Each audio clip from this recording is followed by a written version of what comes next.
Star Wars The Last Jedi. Il y a tellement de choses à dire là-dessus. Je pourrais pas couvrir la moitié des choses que j'aimerais dire, mais je vais essayer de garder une critique qui est balancée et nuancée et objective, pour que vous compreniez vraiment à quel point ce film ne fait aucun sens. Premièrement, pour mettre un peu de perspective, je suis un très gros fan de Star Wars. J'ai même aimé La Menace Fantôme, et le fait que j'avais 8 ans à l'époque n'y est absolument pour rien du tout.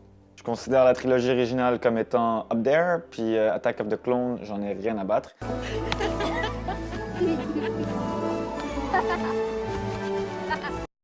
Je dois dire que j'ai pas détesté The Last Jedi pour les raisons que les gens pensent que les gens détestent The Last Jedi. What?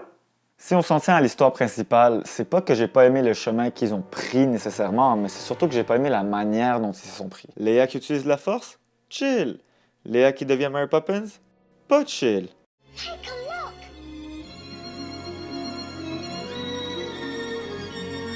Faut comprendre que j'avais commencé mon deuil ici. Je veux dire, on sait qu'elle va mourir, Léa, on le sait. Carrie Fisher est décédée dans la vraie vie, ça va arriver, cet épisode, le prochain. C'est pas la meilleure des morts, c'est un peu random pis tout, mais je veux dire, on commence à vraiment l'accepter. Puis là, elle revient.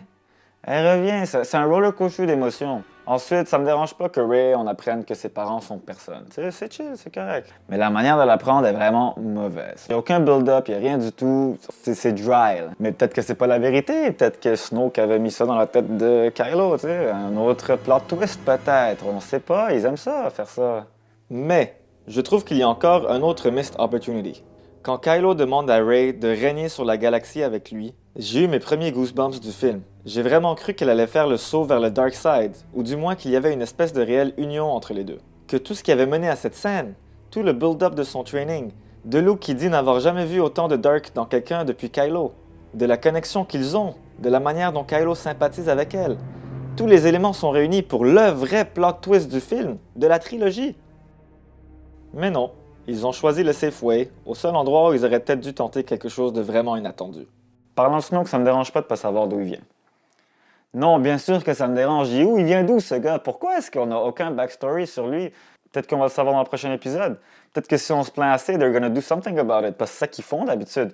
On voulait plus de Captain Phasma? Ok, on va la ramener pour 5 minutes dans cet épisode-là, le monde va être content. The Force Awakens ressemble trop à A New Hope? Ok, ben dans celui-là, on va montrer d'autres manières d'utiliser la force. On va mettre une side story politique random en plein milieu. On va mettre plein de plot twists. Ça va ressembler à rien, ça va être malade. Ça me fait me demander si Disney a vraiment un plan pour ces épisodes-là ou s'ils font juste go with the flow, essayer de plaire aux fans, puis rentrer leur propre agenda politique, culturel. C'est pas les Oscars ici, là. T'es pas obligé de rentrer un statement à chaque 5 minutes. Puis Luke qui devient une espèce de grumpy old monk, ça me dérange pas. Je trouve même que ça fit, en fait. Il se rend compte que les Jedi sont pas aussi nobles, que c'est le temps d'oublier ça, de passer à autre chose. Puis c'est un peu ce qu'on voit dans les prequels aussi. Les Jedi voient Palpatine, rise to power, contrôler la galaxie, devant leur nez. Ils voient leur petit élu se faire manipuler, ils ont rien vu venir. Et pas besoin de vous rappeler que l'ami Yoda aussi s'est exilé après avoir eu ce sentiment d'échec. Looking? Found someone you have, I would say. Right. Bon, ça c'est juste quelques éléments de l'histoire qui sont un peu weird, mais il y a tellement de choses qui sont un bordel total dans ce film, et le nombre de fois où littéralement j'ai dû me prendre la tête et me la secouer, et en me disant c'est impossible ce que je vois, ça se peut pas qu'ils aient fait ça, sont nombreux. En voici quelques-uns. Numéro 1, trop de comédies out of nowhere, Disney-esque.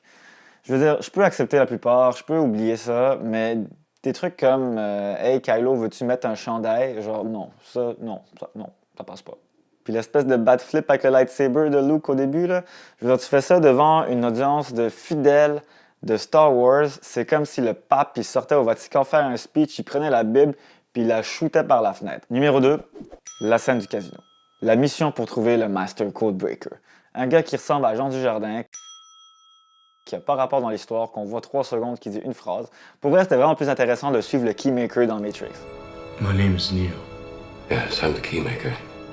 I've been waiting for you.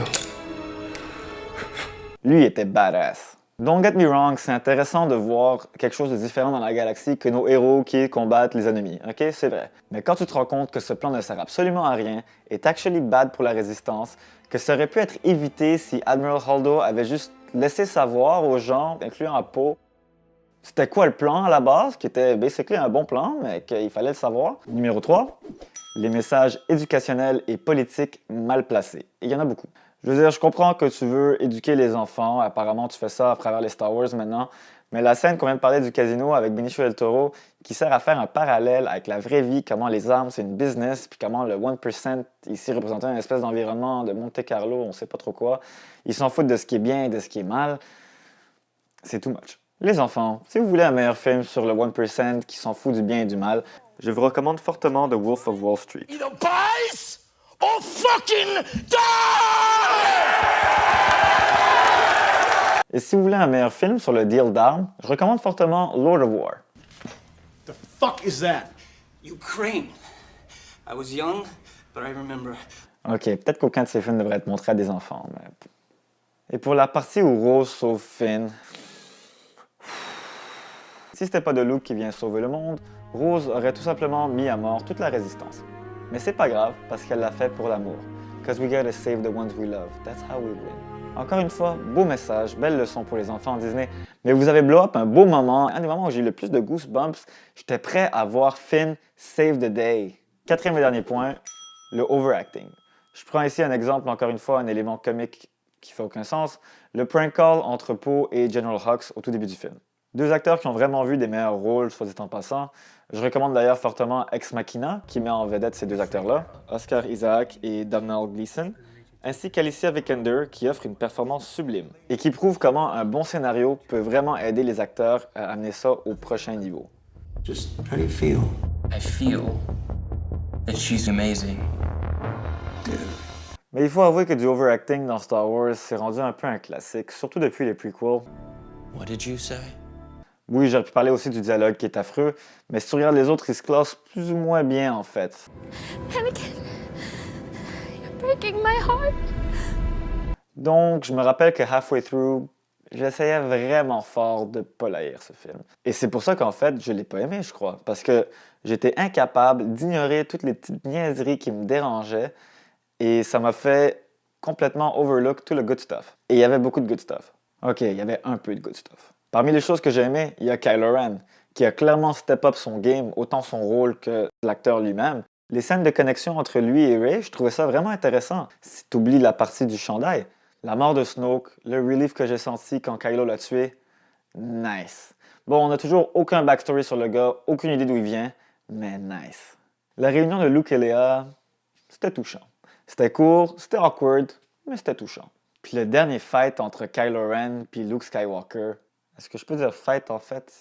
Ils n'étaient pas vraiment là, ils sont pas vraiment battus. Puis le dernier dialogue entre Kylo Ren et Luke Skywalker, c'était mémorable. Spécialement visuellement, le setting, le coucher de soleil, les couleurs, même la composition avec Kylo Ren d'un bord puis Luke Skywalker de l'autre. Et la mort de Luke est noble, elle est purposeful, je l'accepte. En fait, c'est vraiment un beau tribute. Une des premières scènes où on voit Luke un peu troublé dans A New Hope, il regarde à l'horizon, il voit les deux lunes, les deux soleils, les deux cercles là-bas. Là. Je trouve que c'est vraiment un bel hommage et que ça boucle la boucle d'une belle façon pour Luke Skywalker.